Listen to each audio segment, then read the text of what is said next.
Well, tensions are rising between the U.S. and Russia as Secretary of State Rex Tillerson visits Moscow. The Trump administration says evidence clearly shows Syria was behind a chemical attack on civilians earlier this month.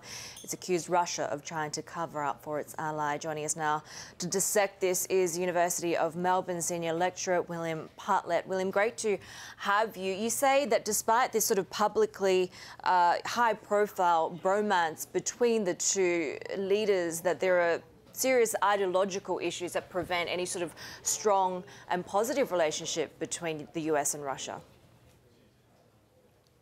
Yeah, that's right, Heidi. There are clearly strategic reasons why U.S. and Russia are going to be competitors, geopolitical reasons, but also I think there are ideological reasons. And these stem from how different worldviews in the U.S. and Europe, in the way that the U.S. and Europe look at Syria and the way that the Russians look at Syria. I think the Russians look at Syria in a very different way.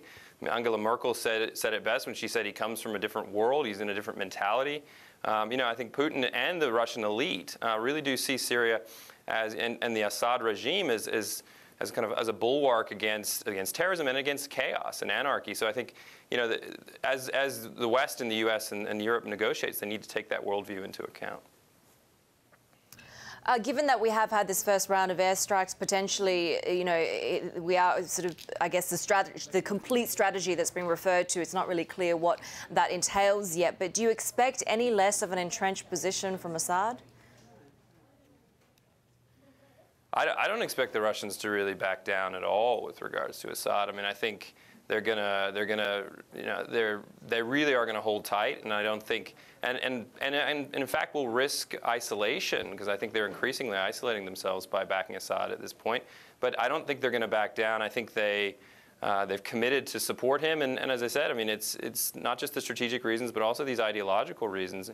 They look to things like, I mean, if you read Russian press, they look to things like Syria and Iraq as the problems of regime change. So they have, I think, serious concerns about the regime change, any potential regime change in Syria, and what could potentially come after.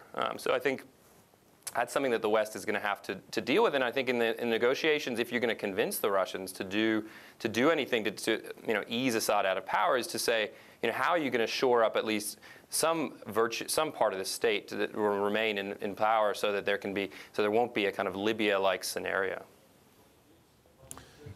William, it's Rishaad in Hong Kong. Now, it's strange you say that, because I mean, this goes to my question, which is why then why do Donald Trump and the British Prime Minister Theresa May say that this Tillerson trip to Moscow gives them a chance to persuade Russia to cut their support for, well, Assad's Damascus?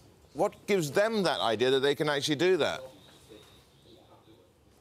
Well, I mean, I think they're trying to put as much pressure on the Russians as possible, and to say, to really try to push the Russians on this. I mean, it's interesting to see that when Tillerson originally, when after the airstrikes, Putin said that he wouldn't meet with Tillerson, and Tillerson was only going to meet with Sergei Lavrov, but now it looks like Putin is going to meet with him now. So I do think that this is a kind of united front from the UK and the US, and to lesser extent Europe, who have not banked any additional sanctions, to try to really put pressure on the Russians to back them off this position. And I think it's going to be difficult. I think they may misunderstand or at least underestimate the level of support the Russians have for Syria, and particularly this ideological support that they have.